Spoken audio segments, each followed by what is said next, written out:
You have to. Good evening. We are here for the last episode of our talk on Indian independence and class struggle with Comrade Adiraj Bose. Please, Adiraj, tell us our last episode. Right. So I have saved arguably the best for last, as one may say. In the preceding two videos, we discussed about the opposing narratives about Indian independence, how class struggle has been sidelined and marginalized, the place of Indian independence struggle in the wider historical and global context.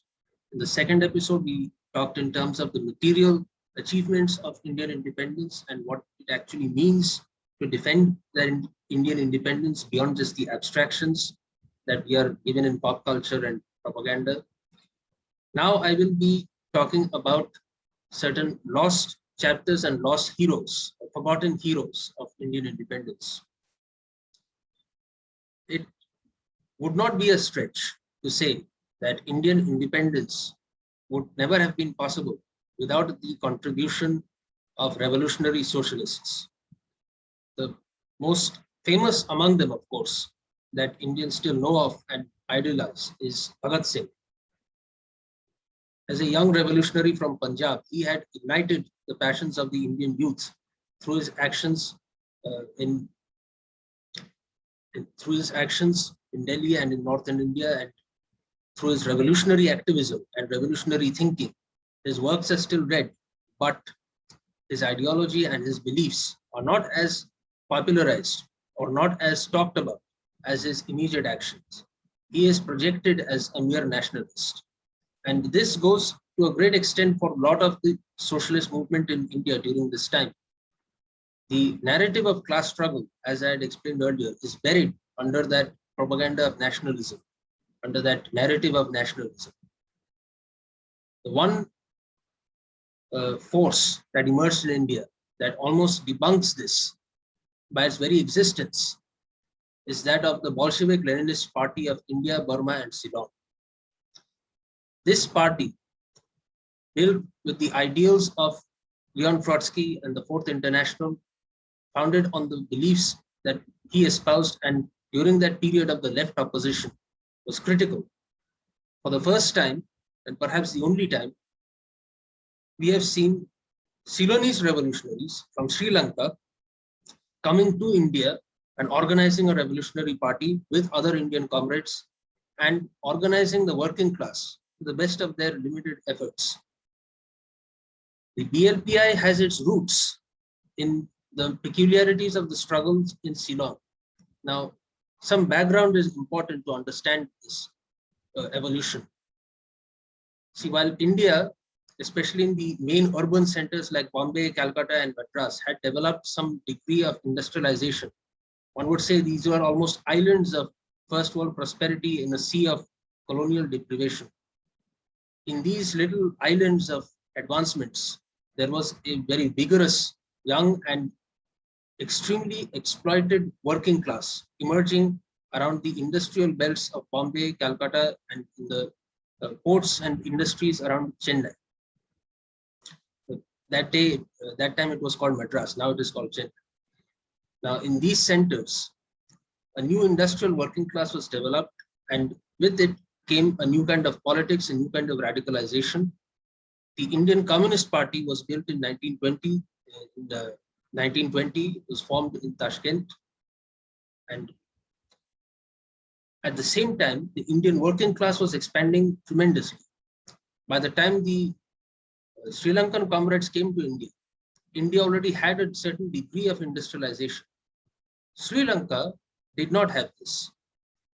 Sri Lanka's economy was completely dominated, characterized by agrarian plantation economy in the realms of tea, timber, and some degree of mining.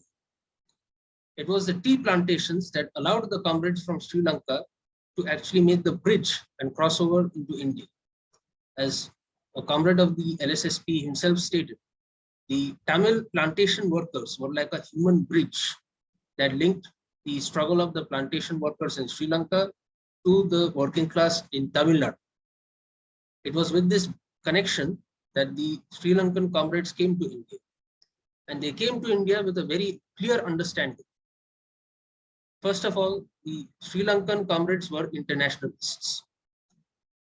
While campaigning for the independence of Sri Lanka from British colonial rule, they also acknowledged that a highly agrarian plantation economy driven colony of Sri Lanka, an island nation surrounded by powerful British colonies and British imperialist interests, cannot on its own achieve and sustain independence. That decolonization has to happen in tandem with the decolonization of India, which was like a keystone of imperialism across Asia. As we know from history, when India gained independence, Western imperialism could no longer hold on to the colonies, be it in Indonesia, Indochina, or in West Asia and Africa. The comrades of the LSSP were visionary in this sense, that they realized this truth way back in the 1930s and the late 1930s and early 1940s. It was with this programmatic understanding that they came over and began their work here. Among them, the most pioneering comrade was Philip Gunawardena. He is also called the Lion of Bellavola. And one could say that he was actually a pioneer of Indian Trotskyism, because it is with his efforts and with the efforts of other comrades of the Lanka Sam Samaj Party, that is what the LSSP was called. Sam Samaj means equal society. There is, of course, an interesting history behind this name also. See, initially, the Lankan socialists did not want to embroil themselves in the debates between Stalin and Trotsky and sow some divisiveness among their within their organization. Sri Lanka had a very low level of class consciousness and a very low level of political development.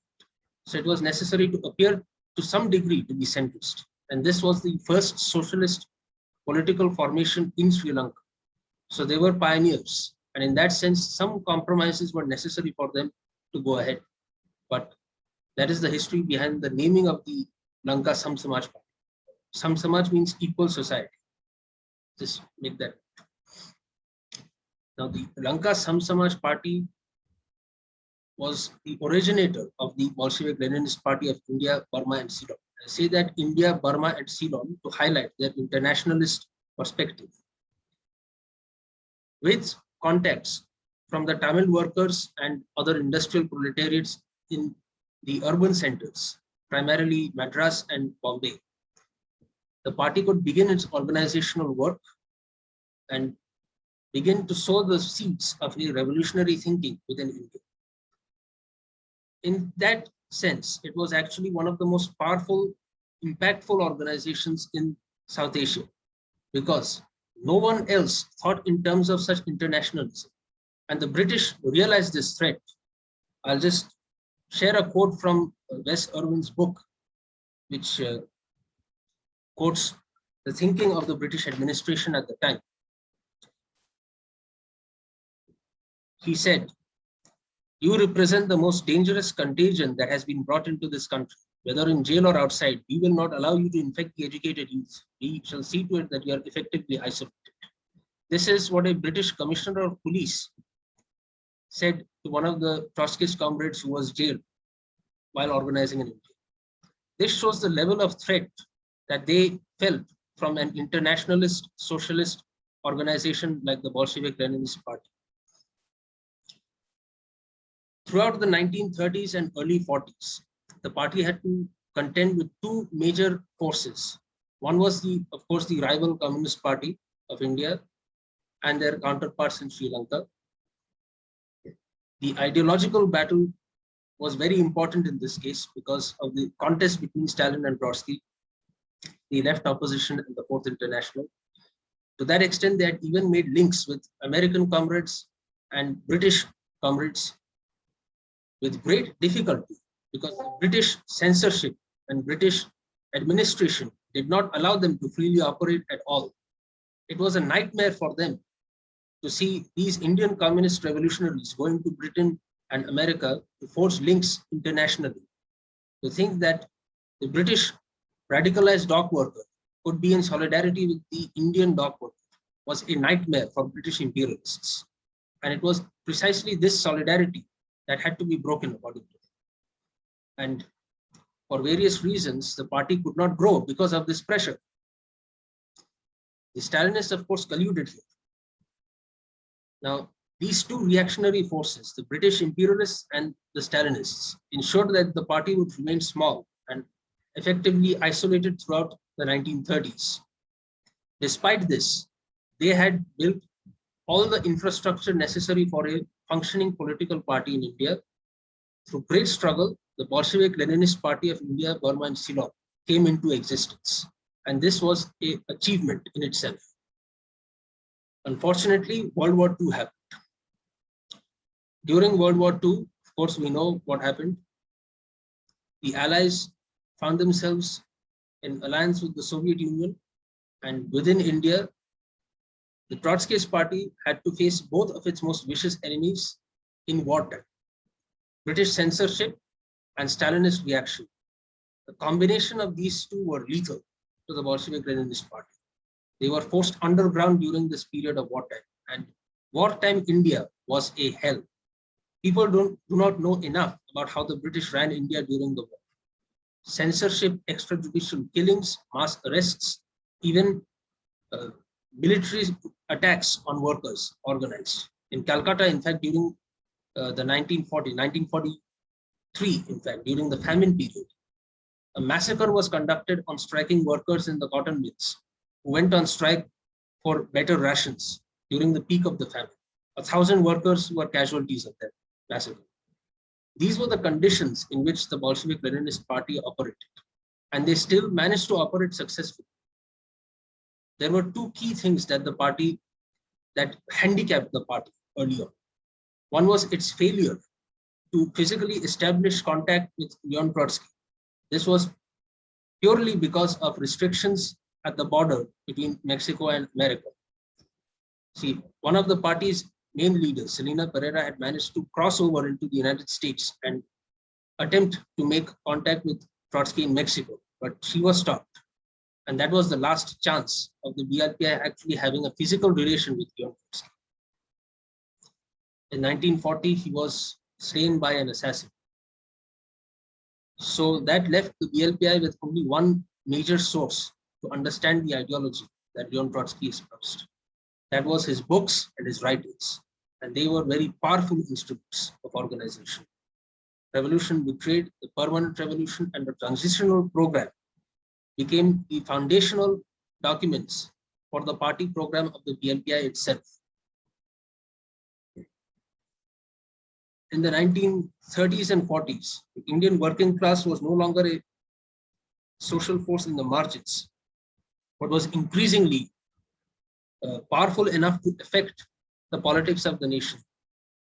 Its number grew manyfold from the end of the First World War till the outbreak of the Second World War. And this provided a great opportunity for organizing the party as a party of the working class.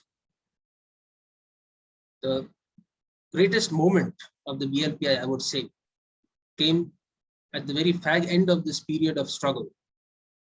Once the war ended and censorships and restrictions were gradually lifted out, the party found itself in an India which was at the cusp of independence, British rule which had been rotted to the very core and was about to collapse.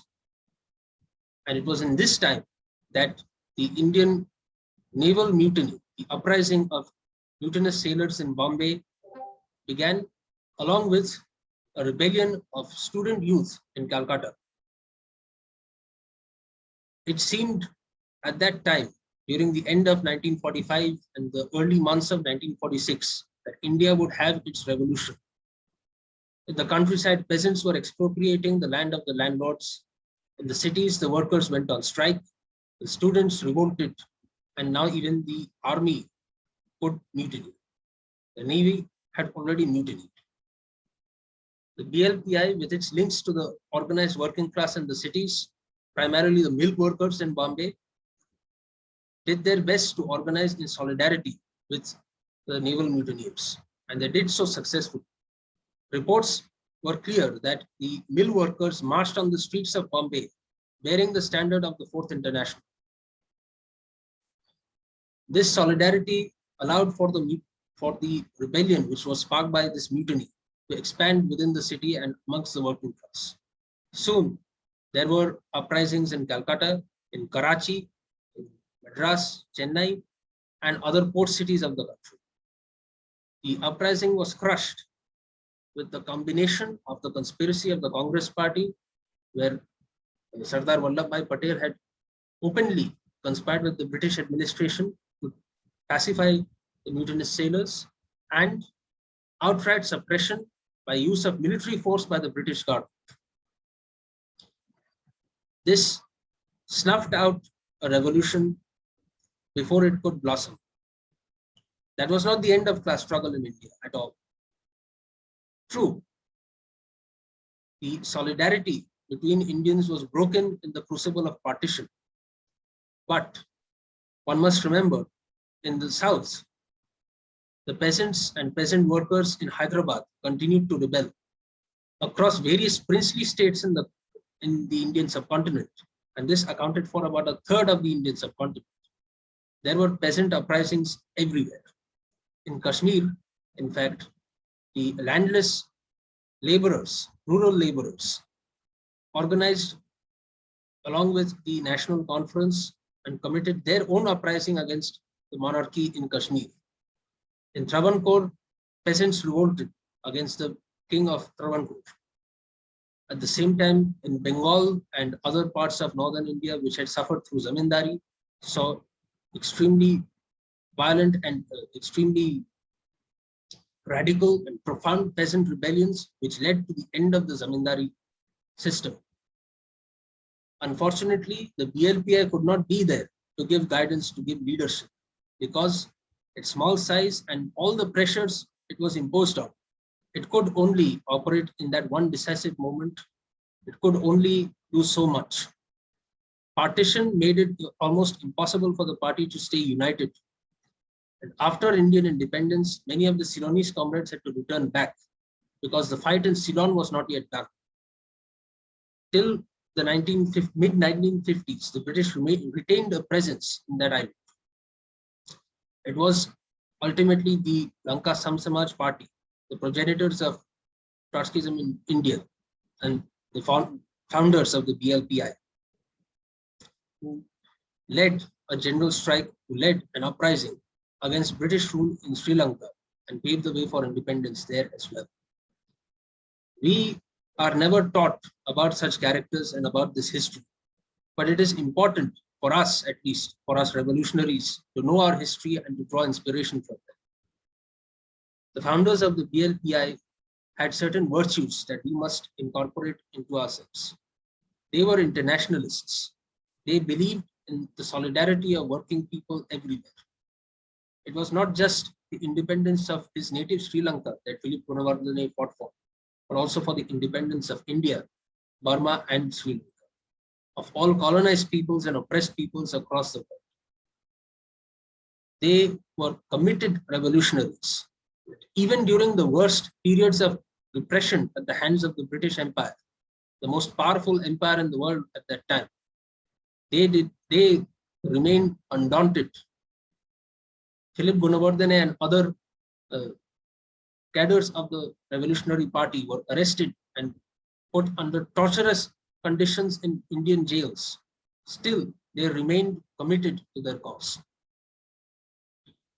And you must understand the value of a revolutionary party. The absence of a revolutionary party and the failures of building a revolutionary party can be lethal. Partition would not have happened had the revolution happened. Hindus and Muslims would not have killed each other on the mere pretext of their identity. Yes, there would be bloodshed because those who make peaceful change impossible make revolution inevitable. In India's case, it was the landlords, the big capitalists, and the imperialist government who made peaceful change impossible. People don't know this, but every single movement that Gandhi started ended in failure. It was only the Quit India movement, which Gandhi could not personally lead, which became extremely violent and mobilized the masses, that had the final most demoralizing impact on British imperialism. It was the revolutionaries who must be given as much credit as everyone else in achieving Indian independence and beginning this period of decolonization, without which we would still be under colonial rule, perhaps, or who knows what else, what other horrors that imperialism could have inflicted on us. The achievements of this struggle have to be remembered and have to be celebrated. At the same time, the lessons must be learned, and we should look to this history that we have, understand it and read it, and use the lessons to go forward and build our own revolutionary party. That's it.